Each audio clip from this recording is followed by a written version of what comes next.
저녁 식사 후 잠이 들기 전 이 채널 사연을 열심히 듣고 있습니다. 그러다 문득 저도 누군가에게 써야 할 편지가 있다는 사실이 떠올라 이렇게 글을 시작해 봅니다. 그 사람은 못 들어도 여러분들이 들어주시면 그 사람에게도 닿지 않을까 하는 유치한 생각이 들기도 하거든요.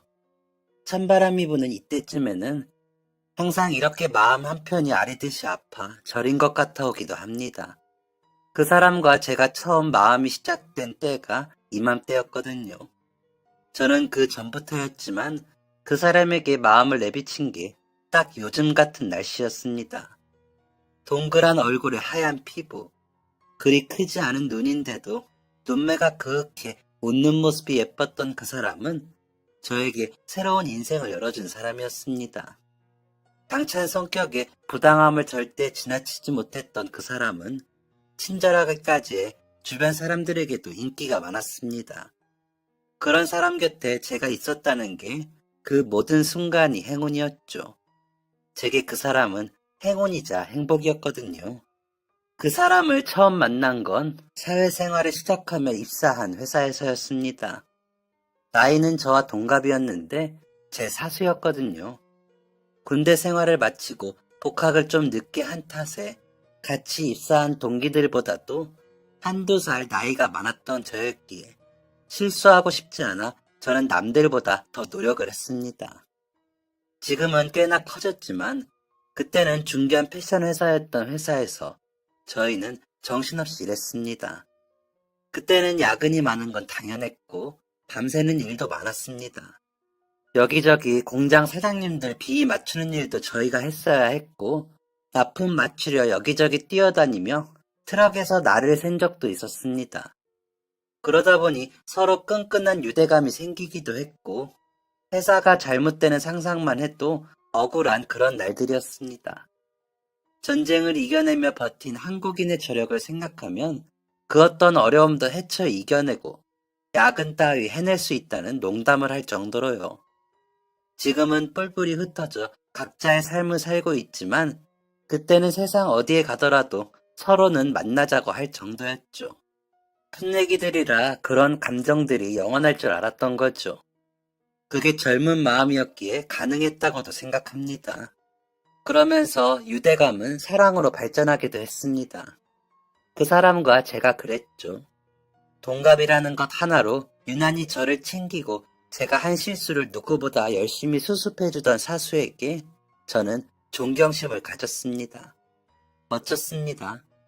정말 날아다니면서 저희 신입들이 할 수 없는 수습들을 휙휙 해치웠거든요. 그러면서도 상사, 공장장님, 납품업체, 운송기사님들이 가끔 저희를 몰아세우며 책망을 하실 때 나서서 대신 싸워주기도 하고요. 저를 비롯한 동기들이 셋 있었는데 그 셋 모두 그 사람을 동경하며 따랐습니다. 정말 대단하고 멋진 사람이었으니까요. 일이 늦게 끝나는 만큼 회식도 잦았습니다. 일을 마치면 정말 배가 고팠거든요. 과장님 이하만 모이는 소모임도 많았죠.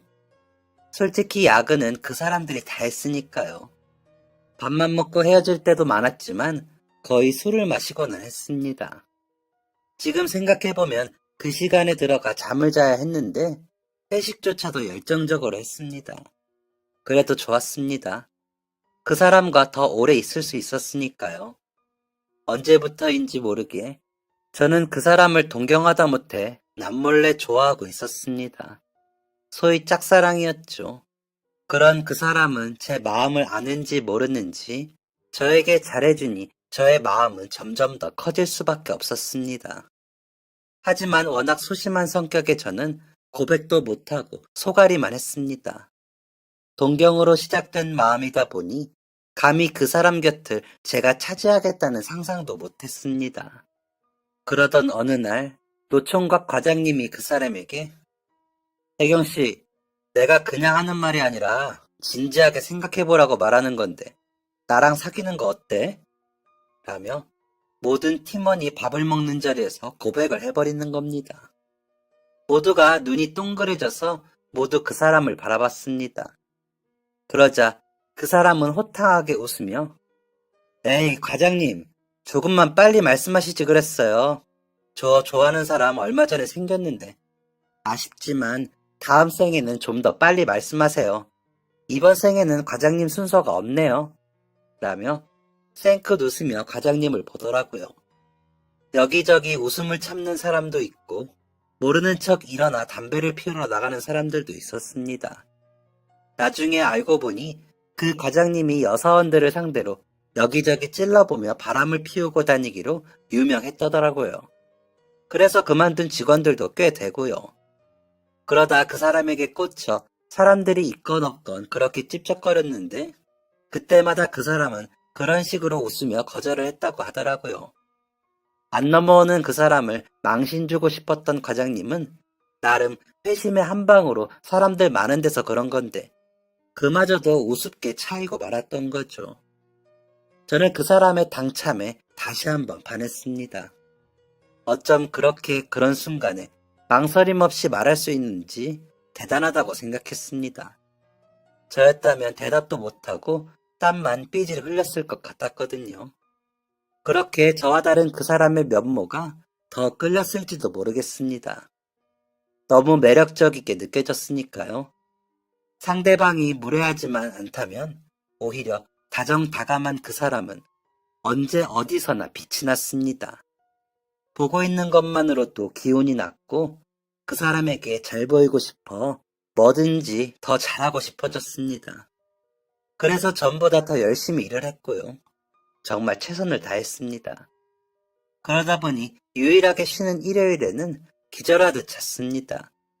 어머니는 그런 저를 안쓰러워 하셨습니다. 제가 장손이다 보니 금이야 오기야 길러주셨거든요. 할머니께서 살아계실 때는 두 분이서 저를 넘어지기라도 하면 큰일 나는 것처럼 키우셨기에 저는 학교 다니면서 축구 한 번을 마음 편히 해보지 못하고 컸습니다. 그러다 보니 그다지 잘하지도 못하는 공부를 하거나 그림을 그리면서 지냈고 패션에 관심을 갖게 되면서 남몰래 패션 업계에 취직하고 싶다는 생각만 했습니다.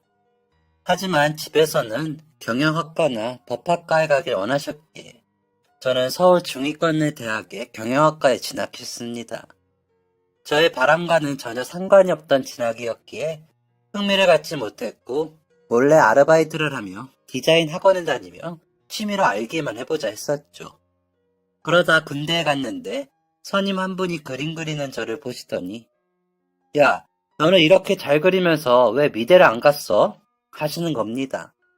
그제야 제가 가고 싶은 진로가 선명해지더라고요.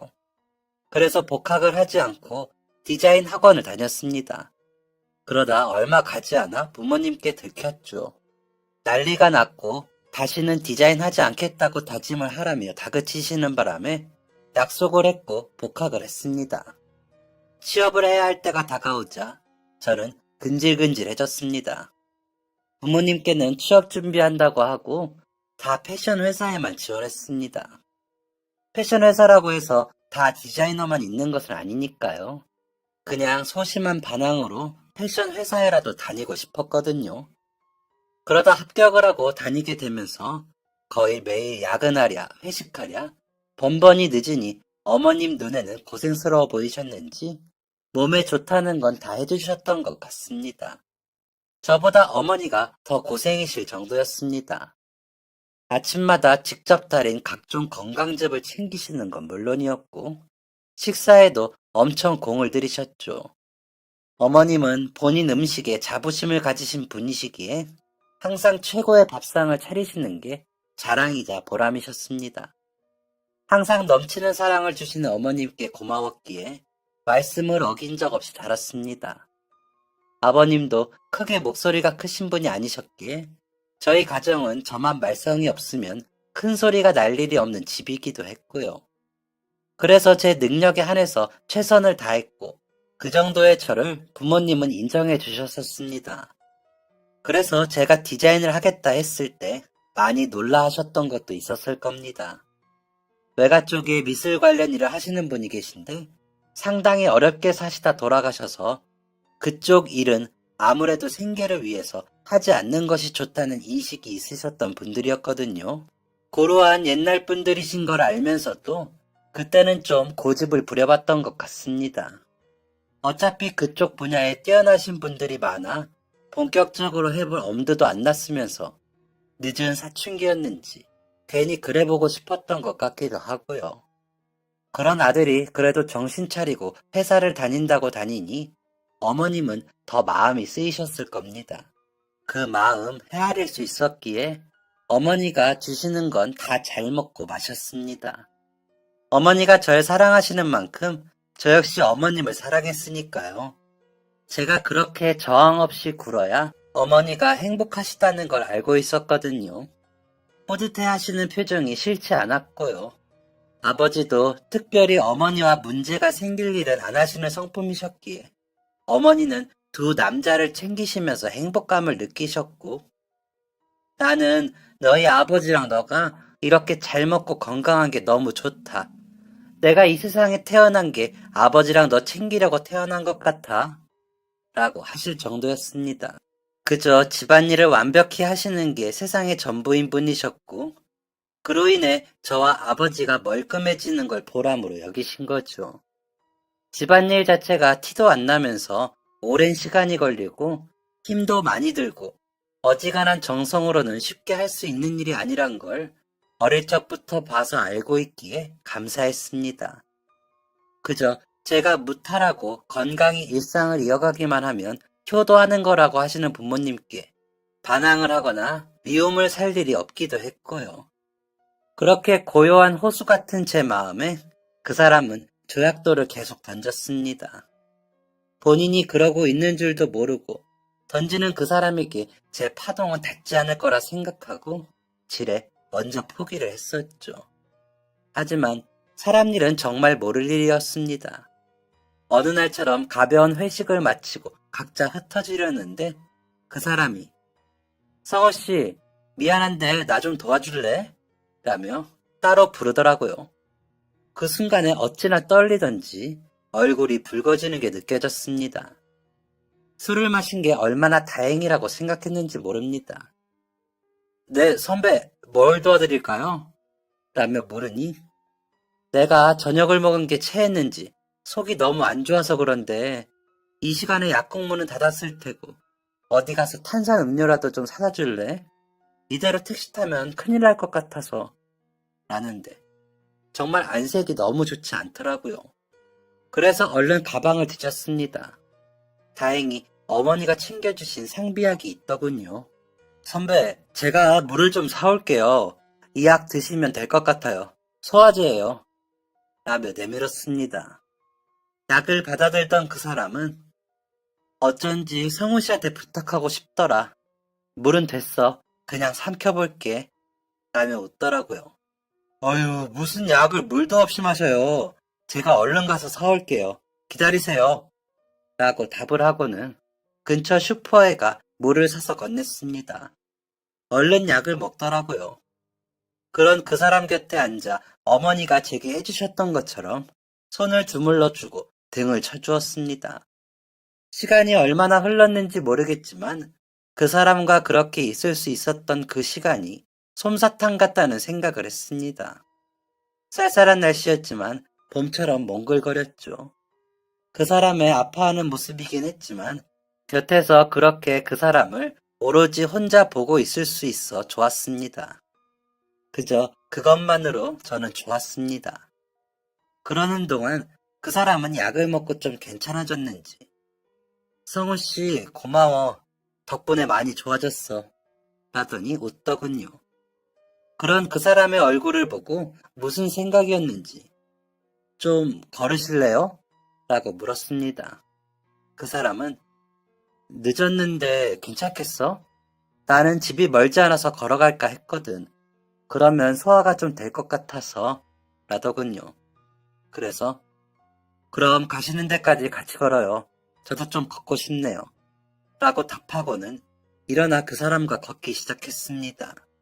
처음엔 둘밖에 없는 게 어색해서 별 말도 없이 걷고 있었는데 그 사람이 성훈씨, 부모님한테 예쁨 많이 받고 컸지?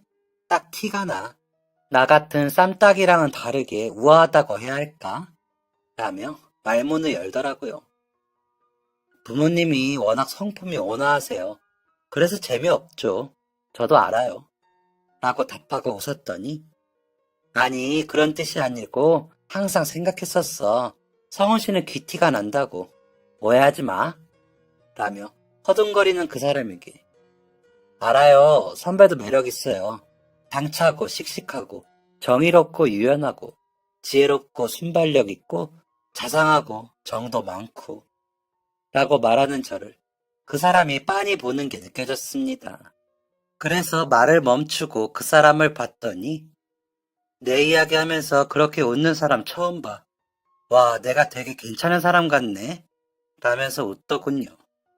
마음이 들킨 것 같아 부끄럽더군요.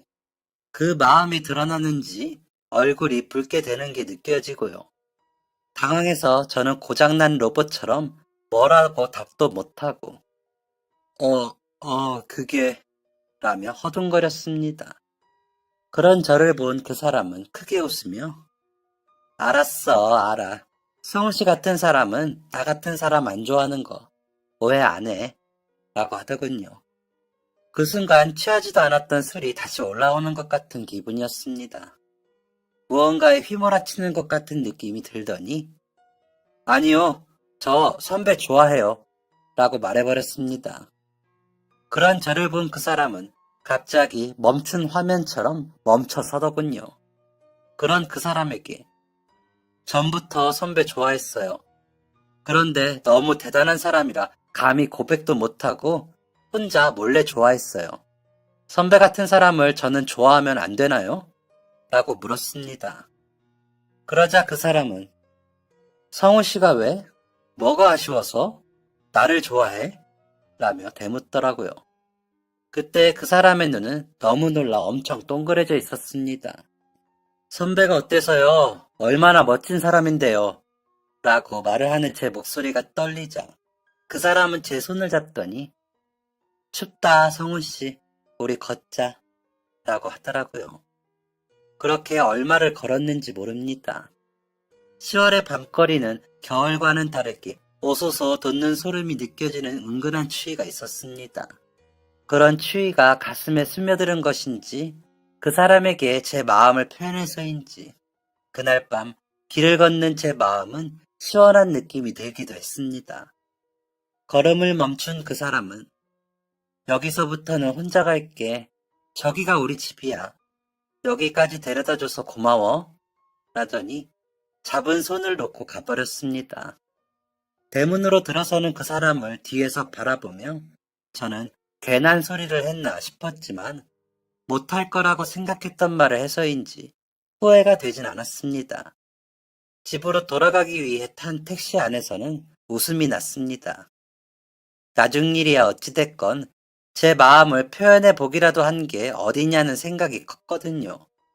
다음날 출근을 해서는 아무 일이 없다는 듯이 일했습니다. 그 사람도 전과 달라진 것 없이 일을 했고요.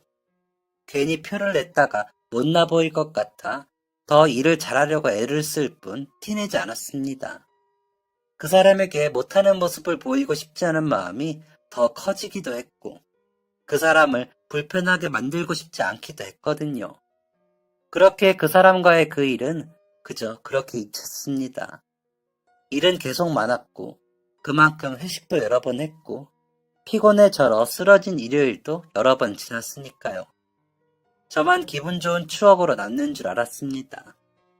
회사에서는 연말 연시를 맞아 크리스마스 파티 겸 종무식을 한다며 다들 드레스 코드에 맞춰 입고 출근을 하라는 공지가 내려왔습니다.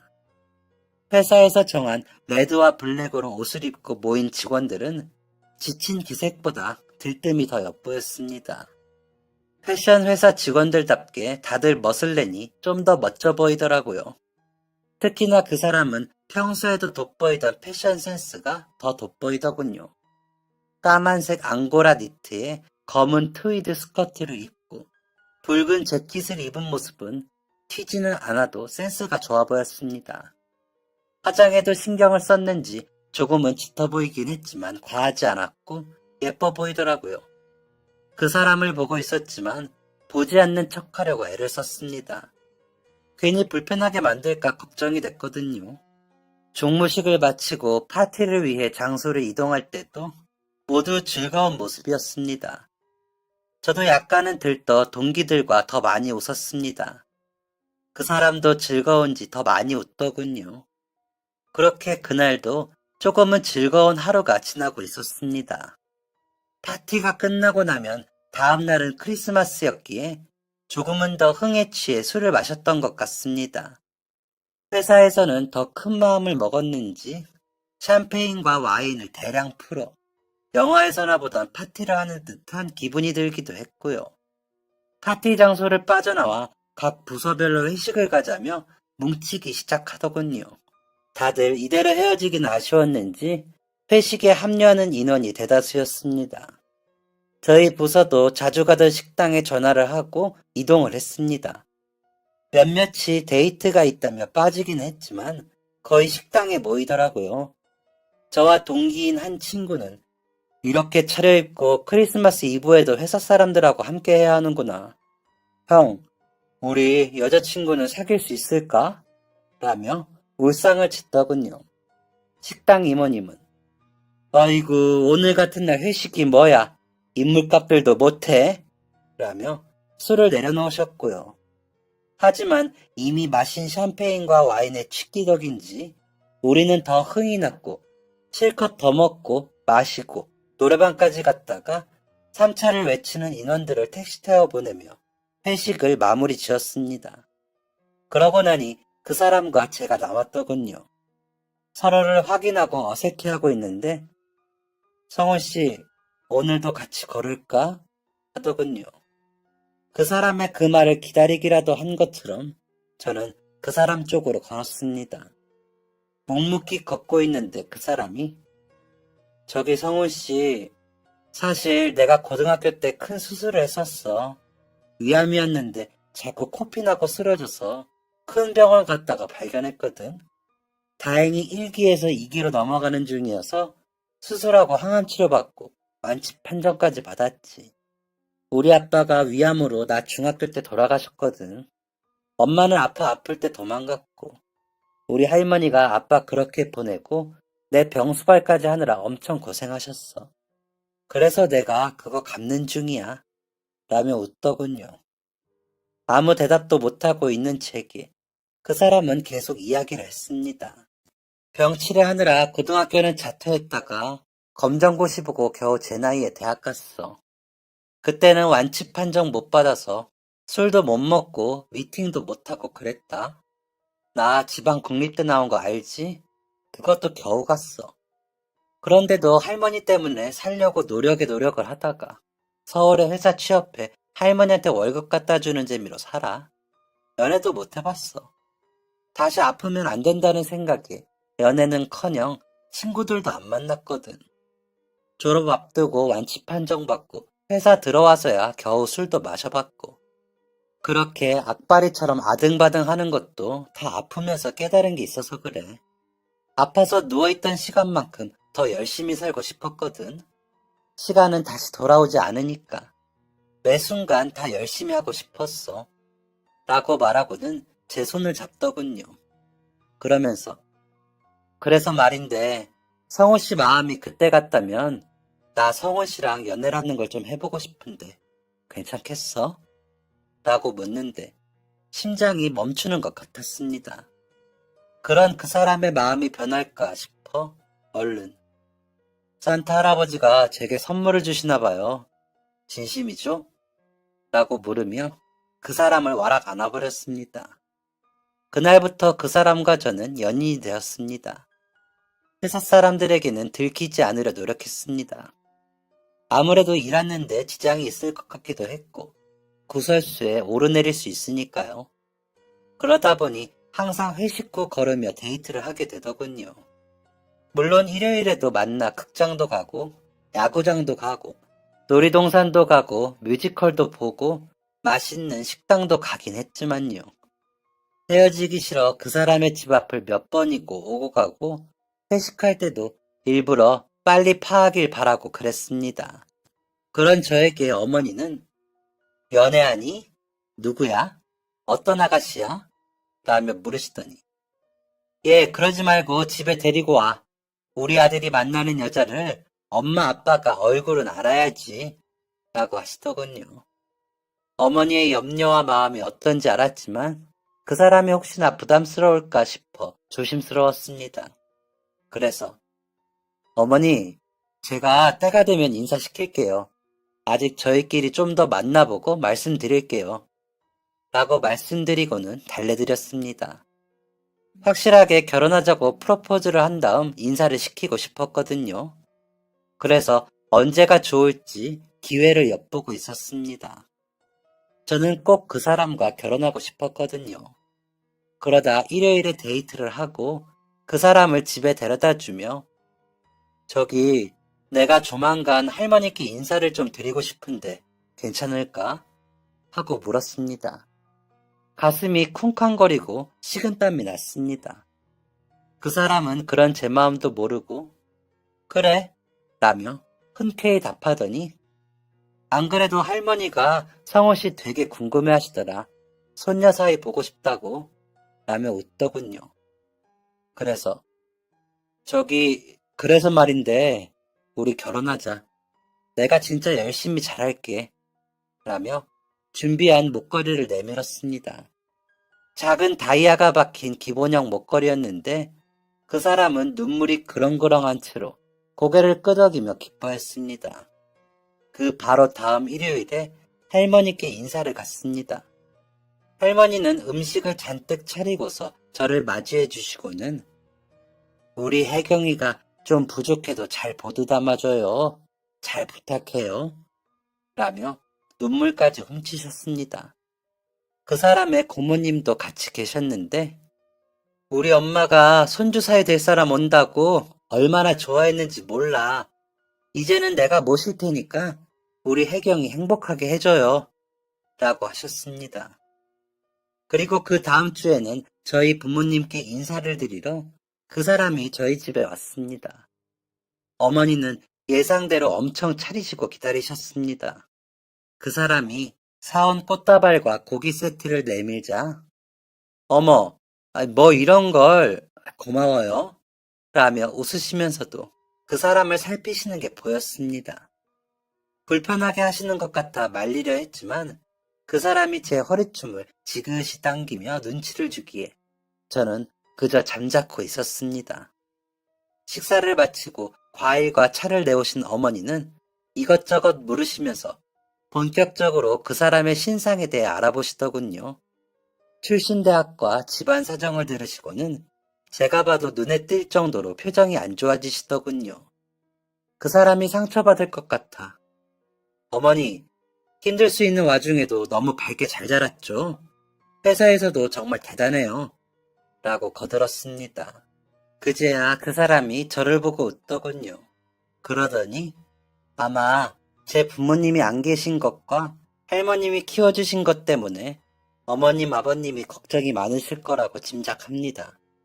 하지만 저 할머님께 넘치는 사랑받고 자랐고 다행히도 형편어렵지 않았고 곁에서 고모님도 잘 살펴주셔서 삐뚤어지거나 그러진 않았습니다. 혹시나 염려하는 부분에 그런 점이 있으시다면 걱정 안 하셔도 됩니다. 성훈 씨, 부모님께 큰 사랑받고 자란 티가 나서 그게 좋았거든요. 그런 부분에 제가 샘나서 못나게 굴지 않을 테니 걱정하지 마세요. 라며 또박또박 자신의 의사를 밝히더군요. 역시 야무진 그 사람답게 웃음을 잃지 않으면서도 예의 바르게 행동하는 모습에 또 반했습니다. 어머니는 그런 그 사람에게 그래요. 우리도 긍정적으로 생각은 해볼게요. 라며 떨떠름한 표현을 하셨지만 저는 그저 그 사람이 좋았습니다. 꼭 그 사람과 결혼해야 했습니다. 하지만 어머니는 그 사람을 데려다주고 돌아온 제게 너가 뭐가 모자라서 지방대 출신에 부모도 없는 애랑 결혼하니? 내가 너 그런 짝 만나라고 이때까지 그렇게 공을 들여 키운 줄 알아? 라며 전에 없이 크게 화를 내셨습니다. 그런 어머니께 지방대 출신이 저와 같은 회사 다니고 심지어 저보다 직급이 높아요. 얼마나 노력했겠어요. 일도 얼마나 잘한다고요. 그리고 부모님도 안 계신데 그렇게 반듯하게 잘 자랐으면 대견한 거 아닌가요? 어머니가 정성 들여 키운 아들이 그 사람이 가진 모든 점이 좋다는데 어머니는 왜 그런 소리를 하세요? 저는 그 사람 아니면 결혼 안 해요. 그 사람 놓치면 저는 이라고 말았는데 눈물이 났습니다. 어머니는 생전 대들지 않던 제가 대드는 것도 모자라 눈물까지 흘리니 놀라셨는지 눈이 커지셔서 저를 보시더군요. 그런 어머니를 아버지는 데리고 나가시면서 너도 엄마의 마음을 좀 헤아려 보고 당신도 좋은 점을 생각해 봅시다. 나는 두 사람 다 이해가 가지만 어쨌거나 엄마 편이다. 엄마가 좋다고 하시면 나도 좋아. 그렇다고 그 아가씨가 마음에 안 드는 건 아니야. 성훈이 너 말대로 대견하고 라고 하시더라고요. 그렇게 며칠을 어머니와 저는 말도 안 하고 지냈습니다. 어머니는 아침도 안 차려주셨고 출근하는 저를 내다보지도 않으셨습니다. 저는 그런 어머니에게 먼저 다가가지도 않았고 그냥 출근을 했습니다. 그런 저와 어머니 사이를 눈치챈 그 사람은 어머니가 많이 반대하시면 우리 그냥 이렇게 연애만 하자. 난 그것도 좋아. 성호 씨만 내 곁에 있으면 돼. 라고 하더군요. 그런 그 사람에게 상처를 준 것 같아. 우리 어머니가 나한테 기대가 크셔서 그래. 내가 더 잘하면 언제 그랬냐는 듯이 혜경 씨도 예뻐하실 거야. 미안해. 내가 뭐라고. 라고 달래주는데 눈물이 나더라고요. 너무 미안했거든요. 그날 집으로 돌아와 방에 누우신 어머니께가 어머니, 제가 너무 사랑하는 사람이에요. 저보다 나은 점도 많은 사람이고요. 저는 그 사람하고 어머니 아버지처럼 다정하고 따뜻한 가정 만들고 살고 싶어요. 그 사람이라면 그렇게 할 수 있을 것 같아요. 라며 무릎을 꿇고 울었습니다. 어머니는 돌아보시지는 않으셨지만 이내 어깨를 들썩이더니 한참을 우셨습니다. 그러시더니 이번 주말에 다시 오라고 해. 저번에 사온 고기 재놨어. 같이 먹자고 해. 저번엔 미안했다고 하고 라고 하시더군요. 저는 얼른 누워 계신 어머니를 끌어안으며 감사하다고 몇 번을 했는지 모릅니다. 어머니는 끝까지 돌아보지 않으시면서 우셨고요. 그렇게 다시 저희 집에 인사 온 그 사람에게 어머니는 다정하게 대해주셨습니다. 그러시면서 할머님께 상견례가 언제가 좋으신지, 식 날짜는 언제가 좋으신지 여쭤봐요.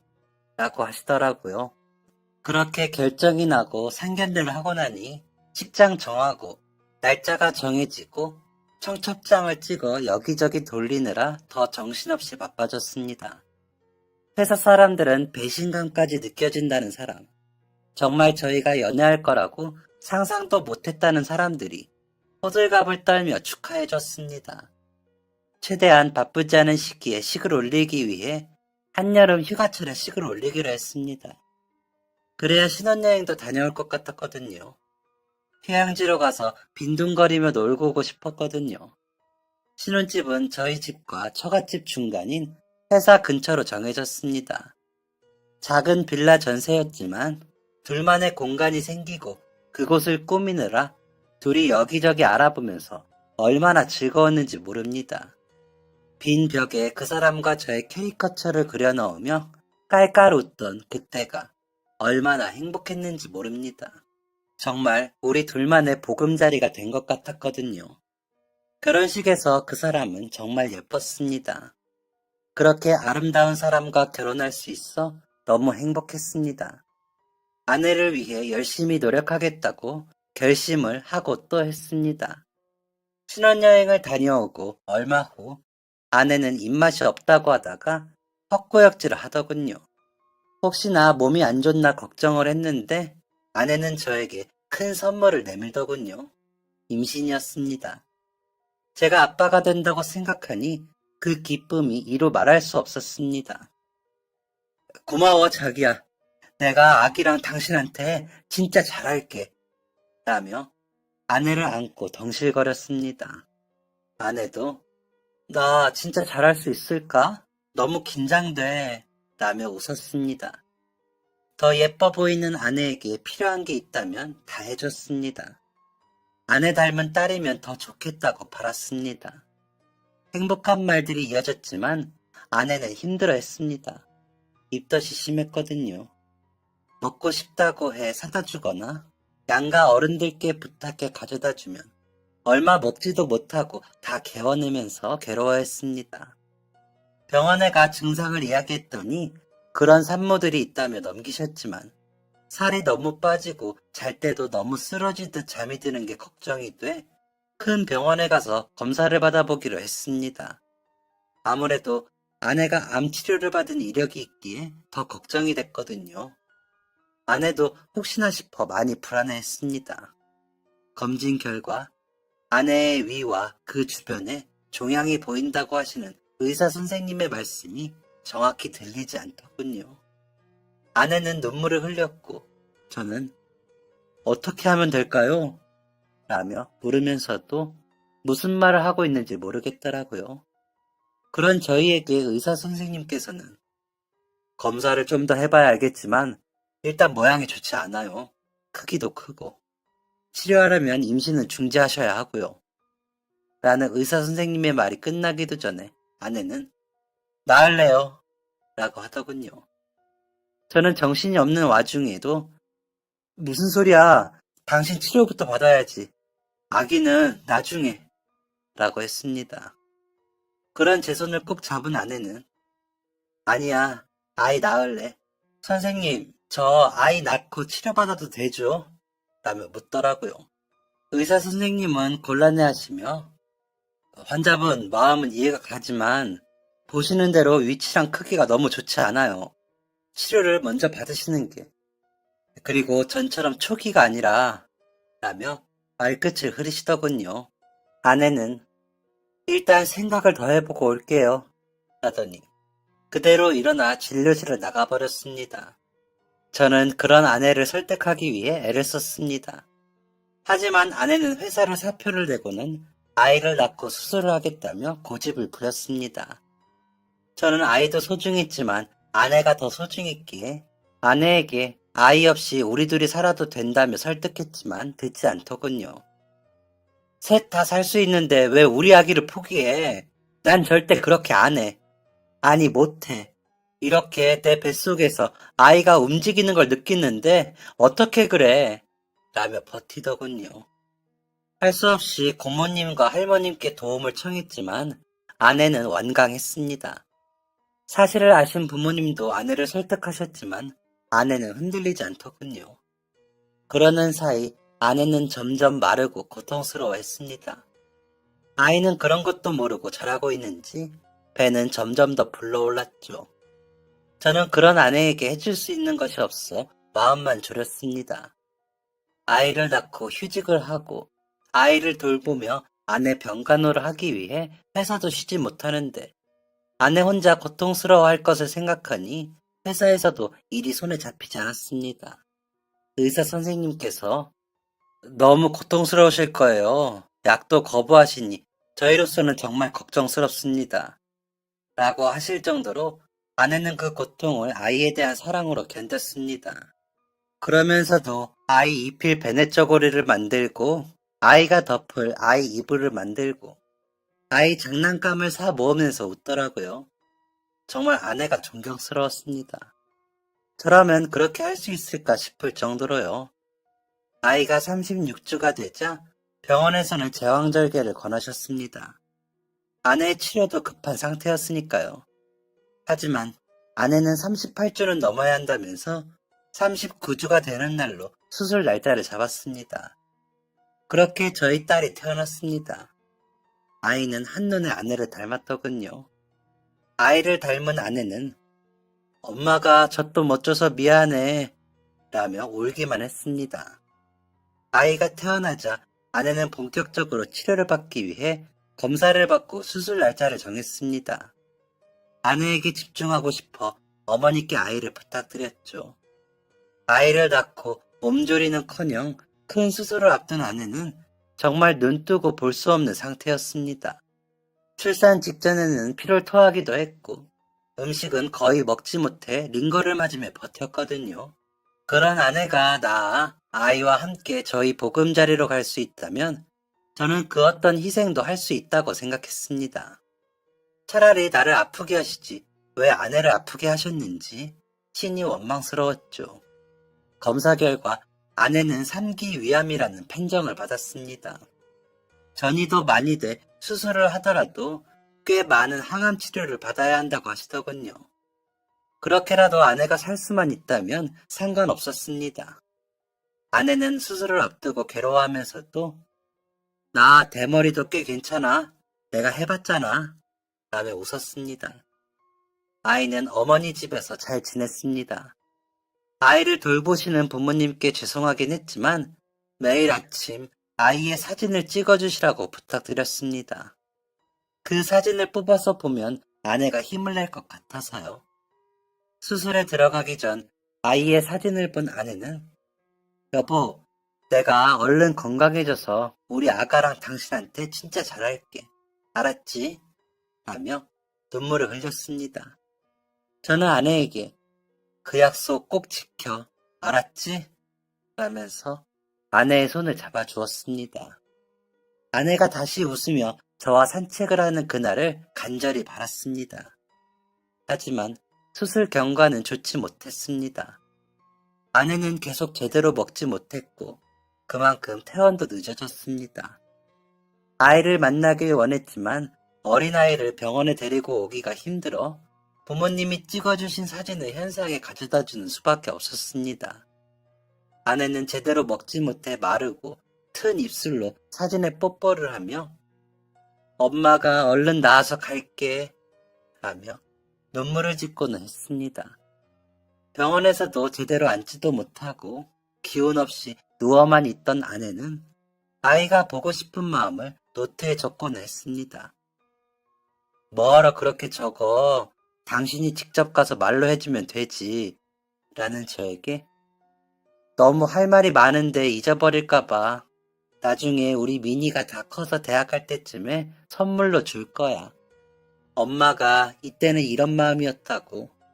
임신 안날부터 써서 벌써 한 3권 돼. 내가 원래 수사쟁이잖아. 라며 웃어 보이던 아내는 수술을 받고 2달 만에 퇴원도 하지 못하고 하늘나라로 가버렸습니다. 아이를 한 번 더 알아보지도 못하고 준비한 장난감으로 놀아주지도 못하고 아내는 그렇게 떠났습니다. 마지막까지 아이를 잘 부탁한다는 말만 남긴 채 저를 보며 웃던 얼굴을 잔뜩 찡그리고 떠났습니다. 그만큼 괴로웠을 아내의 고통을 헤아리지 못한 제가 원망스러워 제 자신을 마구 때리며 울었습니다. 할머니는 그런 저를 말리시며 이러지 마, 이러지 마. 자네가 이러면 혜경이도 아파. 라고 하시는데 머릿속이 어지러우며 숨이 안 쉬어지더군요. 아내가 고집을 부리더라도 수술을 받게 했어야 했나 싶다가도 아내가 가지런히 모아놓은 아이 사진을 보니 또 아내가 옳았다는 생각이 들었습니다. 장례를 치르고 부모님 집으로 가 누웠는데 아이의 울음소리가 들리더군요.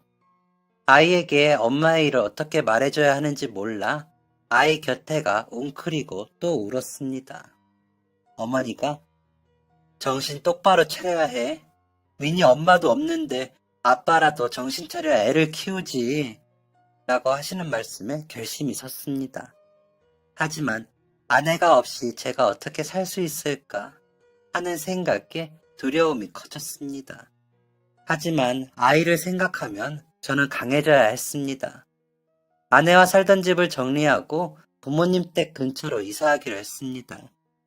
그래야 제가 일을 다니며 아이를 키울 테니까요. 살림을 정리하고 아이 물건을 챙기면서 아내가 얼마나 열심히 준비했을지 느껴져 또 마음이 아팠습니다. 이사한 집도 전에 집과 비슷하게 꾸몄습니다. 마치 아내가 해놓은 것처럼 하고 싶었거든요.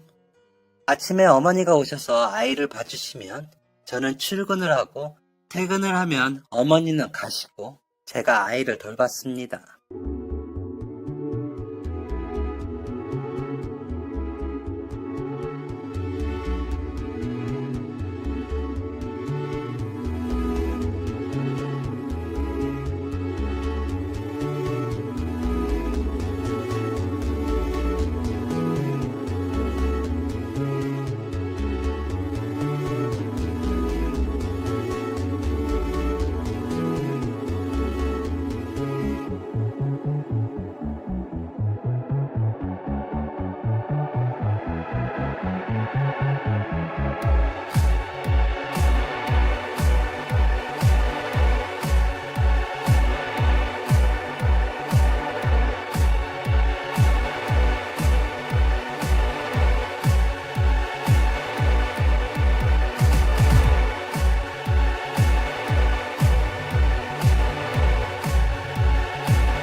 어머니는 아예 합가를 하자 하셨지만 그러면 아내의 물건을 다 정리해야 할 것 같아 그럴 수 없었습니다.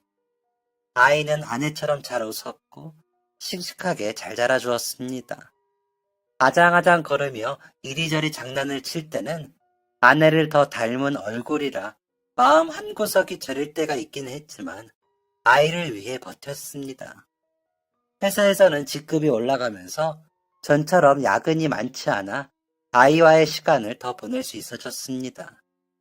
아내가 그리울 때면 아내가 쓰던 물건들을 꺼내보곤 했었는데 아이에게 나중에 전해주려고 챙겨놓은 아내의 일기는 저도 보지 않고 챙겨두었습니다. 아이가 먼저 보면 저도 보려고 참았습니다. 그렇게 시간은 흘렀고 아이는 잘 자라 반장도 하고 학생의 임원도 하는 씩씩한 숙녀가 되었습니다. 나름 자기 일을 잘 처리하는 아이로 자라고 있다고 생각했는데 아빠, 나는 열심히 뭔가 하는 게 좋은데 그때뿐이야. 그냥 하고 싶은 게 없어. 꿈이 없다고 해야 하나? 라면서 고민을 말하더라고요. 그래서 아이에게 어떤 조언을 해줄까 하다가 아내의 일기가 떠올라 아이에게 전해주었죠. 엄마 이야기는 도통 하지 않던 아이가 그 일기를 보더니 엄청 좋아하더군요. 몇 날 며칠을 밤마다 그 일기를 읽으며 우는 것 같더니 아빠, 자? 하면서 일기장을 펼쳐 저에게 전하더군요. 그래서 읽어보니 꽃잎아, 엄마가 오늘도 먹지를 못하고 꽃잎이를 힘들게 했어. 미안해. 엄마가 건강했으면 아빠도 꽃잎이도 힘들게 하지 않았을 텐데. 라고 시작하는 글을 보자 눈물이 쏟아졌습니다. 너무나 그리운 아내의 필체에 마음이 요동치더라고요. 꽃잎아, 이 글을 읽을 꽃잎이 곁에 엄마가 꼭 곁에 있어주고 싶지만 만약 그렇지 못하더라도 엄마가 너 얼마나 꽃잎이를 사랑했는지 사랑하고 있는지 알아줄래? 너를 위해 뭐든지 다 해주고 싶은데 못 그럴 수도 있을 것 같아서 엄마는 너무 두려워. 그런데 꽃잎아, 엄마는 아빠가 계셔서 마음이 놓여. 아빠는 엄마보다 더 꽃잎이를 위해 최선을 다해 주실 분이라는 걸 믿거든. 꽃잎아, 나중에 꽃잎이가 어떤 사람이 되건 나보다 낮은 사람을 돕고 아픔을 이해하는 사람이 되었으면 좋겠어. 꽃잎이가 그런 따뜻한 마음을 가진 사람으로 자랐다면 엄마는 행복할 것 같아. 그리고 아빠를 잘 부탁해. 아빠가 좀 여리시거든. 엄마가 끝까지 있어주지 못했다면 너무 미안한데 부탁 좀 할게. 알았지? 라고 쓰여있는 일기의 마지막 장을 읽으며 저는 펑펑 울고 말았습니다. 우는 제 곁에서 아이는 할머니가 나보고 엄마 팔자 닮아서 팔자가 안 좋다고 하길래 엄마가 먼저 돌아가신 게 내 잘못 같고 엄마 잘못 같아서 그래서 엄마 얘기도 못하고 컸는데 엄마가 아빠랑 나를 엄청 사랑한 것 같아. 이렇게 큰 사랑 받았으면서도 몰라서 죄송해요. 엄마 말처럼 나 사랑을 나누는 사람이 될래? 라더니 그날부터 이것저것 알아보는 것 같던 아이는 사회복지학과에 진학을 하더군요. 그러더니 졸업 후에는 사회복지사 1급 시험에 합격해 지금은 그 일을 하고 있습니다. 나이가 찼는데도 결혼을 안 해 조금은 걱정을 하고 있었는데 얼마 전 결혼을 하겠다며 예비 사위를 데리고 왔습니다.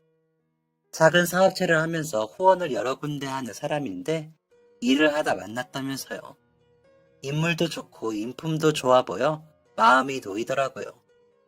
곧 상견례를 앞두고 나니 아내 생각이 나서 아내에게 말을 하고 싶은데 매번 답장도 없는 편지를 쓰려니 더 울적해져서 이렇게 사연을 보내봅니다. 너무 수다스러워서 놀라신 건 아닌가 모르겠네요. 이야기할 수 있게 해주셔서 정말 감사합니다. 끝으로 아내에게 전하고 싶은 말이 있습니다.